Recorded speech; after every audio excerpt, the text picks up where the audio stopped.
Hi అండి, ఈరోజు mutton curry చేశాను.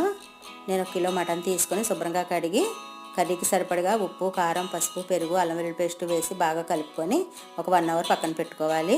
గరం మసాలా పేస్ట్ కోసమని జీలకర్ర, ధనియాలు, యాలకులు, లవంగాలు, దాల్చిన చెక్క, గసగసాలు, కాజు, ఆనియన్స్ లైట్గా ఫ్రై చేసుకొని మెత్తలు పేస్ట్ చేసి పక్కన పెట్టుకోవాలి. పాన్లో ఆయిల్ వేసి కట్ చేసిన ఆనియన్స్, టమాటా ముక్కలు వేసుకొని అల్లం వెల్లుల్లి పేస్ట్ కూడా వేసి బాగా కలుపుకొని పక్కన పెట్టుకున్న మటన్ కూడా వేసి కొత్తిమీర, పుదీనా, గరం మసాలా పేస్ట్ వేసి బాగా కలుపుకొని మూత పెట్టుకొని 15 మినిట్స్ ఉడికించుకోవాలి. మటన్ కర్రీ అందరూ చేస్తారండి, నేను చేసినట్టుగా కూడా ట్రై చేసి చూడండి.